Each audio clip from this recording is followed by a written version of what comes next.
Episode की starting में हमको ताकाशी को दिखाया जाता है और यहाँ पे हमें बताया जाता है कि आज जो मित्सुआ है वो ऑफिस नहीं आने वाली है। मित्सुआ ताकाशी को मैसेज करते हुए कहती है कि आज उसे काफ़ी ज़्यादा ज़रूरी काम है, तो इसलिए वो उसके साथ नहीं जा सकती। इसके बाद जो ताकाशी है वो अपना फ़ोन जेब में रखता है और उसके बाद वो कुछ होटल ढूंढने लगता है ताकि यहाँ पर वो थोड़ा टाइम पास कर सके। लेकिन तभी उसे एक अच्छा सा होटल मिल जाता है जिसके अंदर जाकर ताकाशी आराम से बैठता है और अपना आराम से ड्रिंक पीना चालू करता है। लेकिन तभी वहाँ पर वो अपने पीछे बैठे हुए कुछ लोगों की बातें सुनता है और वो सोचता है कि ये लोग भी कैसी बातें कर रहे हैं।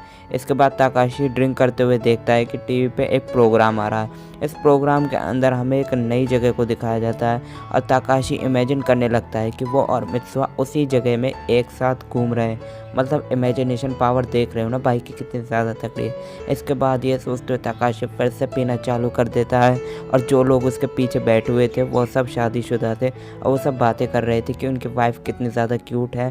तो इसी चीज़ को सुनते हुए ताकाशी फिर से ड्रिंक करना शुरू कर देता है और वो सोच रहा था कि मित्सुआ शादी करने के बाद कैसी लगेगी। मतलब मित्सुआ और ताकाशी की जब शादी हो जाएगी तो वो कितने रोमांटिक कपल लगेंगे।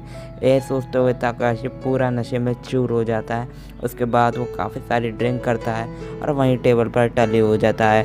अब जो आदमी ताकाशी के पीछे बातें कर रहे थे उसमें से किसी को अपने घर से फ़ोन आता है और वो कहता है कि मुझे माफ़ कर देना, मेरी वाइफ का फ़ोन आया है इसलिए मुझे यहाँ से जाना होगा। और तभी ये सारी चीज़ भी ताकाशी देख लेता है और वो समझ जाता है कि उसे भी मित्सुआ के लिए ऐसा ही होना चाहिए। अब ताकाशी मित्सुआ के लिए वेट कर रहा था लेकिन तभी यहाँ पर मित्सुआ आ जाती है और कहती है मुझे माफ़ कर देना कि मैं लेट हो गई। और वो ताकाशी को देख कर कहते हैं ताकाशी तुमने ड्रिंक किया है ना, सच में तुम बहुत ही ज़्यादा गंदे हो। और वो उसमें काफ़ी ज़्यादा भड़कने लगती है और कहते तुम बहुत ही गंदे आदमी हो। यहाँ पर ताकाशी ऐसे माफ़ी मांगता और कहता मुझे माफ़ कर देना। और फिर वो दोनों एक साथ एक होटल में चलते हैं जहाँ पर वो काफ़ी अच्छा सारा खाना एंजॉय कर सके। यहाँ पर जो हमारी मिस उसने काफ़ी ज़्यादा खाना खा लिया था। रास्ते में उन्हें कुछ क्रिसमस की डेकोरेशन दिखती है जिसके अंदर मित्सुआ को एक रिंग काफ़ी ज़्यादा पसंद आती है और ये देखकर ताकाशी को भी लगता है कि उनको डेट किए हुए काफ़ी ज़्यादा समय हो गया। मतलब जिस टाइम से उन्होंने फर्स्ट टाइम डेट करना शुरू किया था उस टाइम से ताकाशी ने उसे एक भी गिफ्ट नहीं दिया। ट्रेन के अंदर ताकाशी दो लड़कियों को बात करते हुए सुनता है कि वो लड़कियां बता रही थी कि तुम्हारे बॉयफ्रेंड ने तो तुम्हें काफ़ी अच्छी चेन गिफ्ट की है। यहाँ पे ताकाशी भी सोच लगता है कि मैं और मित्सुआ काफ़ी टाइम से डेट कर रहे हैं लेकिन हमें लगता नहीं कि हमारे पास भी कोई भी हमारी निशानी है प्यार की। इसलिए वो सोच रहा है कि उसे भी मित्सुआ को कुछ ना कुछ गिफ्ट करना चाहिए। तो यहाँ पे ताकाशी अब ऑफिस के अंदर पहुँच जाता है और वो इसी चीज़ के बारे में सोच रहा था कि वो कैसे मित्सुआ को एक बढ़िया गिफ्ट दे सकता है। उसने देखा तो था कि मित्सुआ को रात को वो रिंग काफ़ी ज़्यादा पसंद आई, तो वो सोच रहा था कि वो मित्सुआ को एक रिंग ही गिफ्ट कर दे। और ये सोचकर वो काफ़ी ज़्यादा लाल हो रहा था।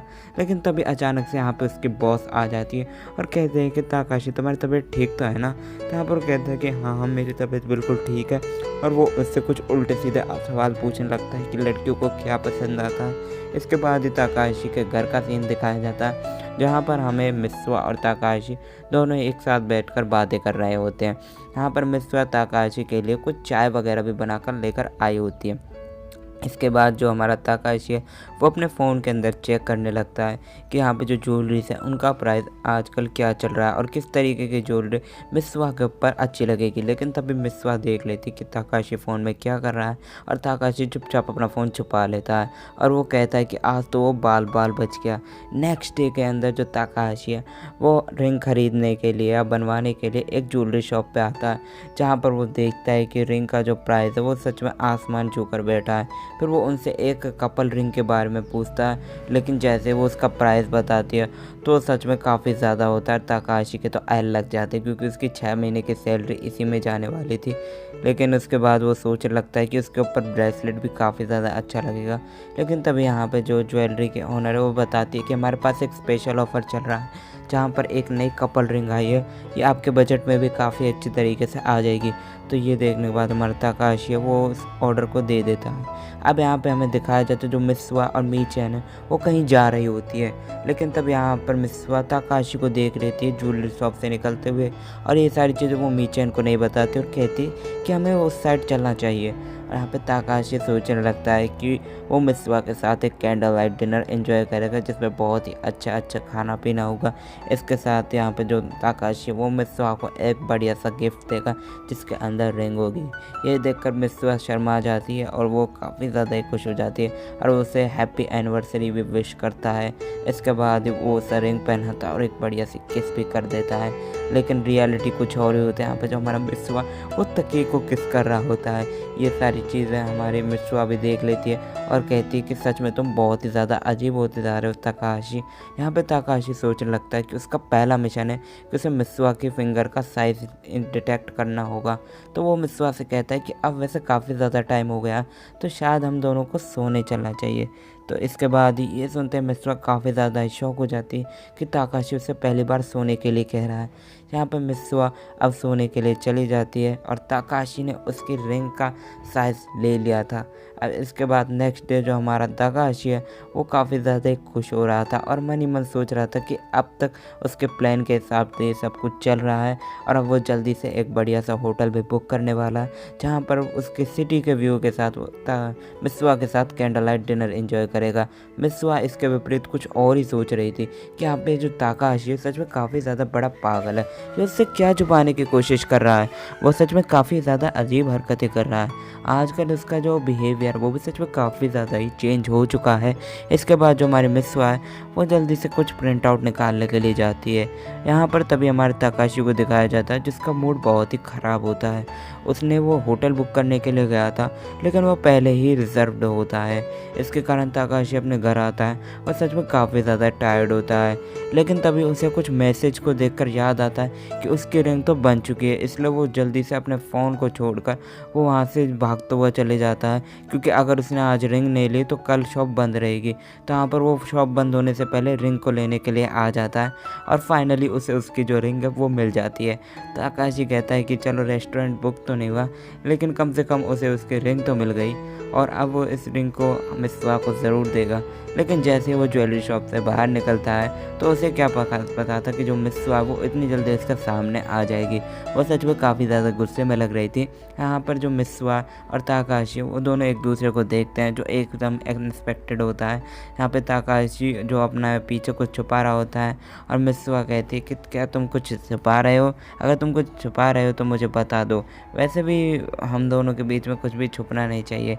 लेकिन उससे पहले ताकाशी पूछता है कि तुम यहाँ पे क्या कर रही हो, लेकिन यहाँ पे जो मित्सुआ वो कहती है कि ये मेरा क्वेश्चन नहीं है, तुम चुपचाप मुझे बता दो कि तुमने क्या छुपा रखा है। लेकिन यहाँ पे ताकाशी कह रहा है नहीं नहीं ऐसी तो कुछ बात नहीं है, मैंने कुछ भी छुपा नहीं रखा। लेकिन यहाँ पे मित्सुआ कहते हैं लगता है हमें ब्रेकअप कर लेना चाहिए क्योंकि हम दोनों के बीच में काफ़ी सारी मिसअंडरस्टैंडिंग है और हम एक दूसरे को कुछ भी नहीं बताते। ये सुनकर ताकाशी कहता है नहीं नहीं मैं ये लेकर आया हूँ, प्लीज़ ब्रेकअप मत करो।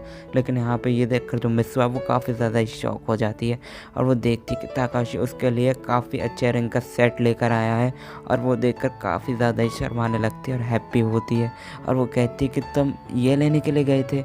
और यहाँ पे ताकाशी कहता है कि मेरा पूरा प्लान कामयाब तो नहीं हुआ, मैंने तुम्हारे साथ एक बढ़िया से रेस्टोरेंट में खाना खाने का सोचा था।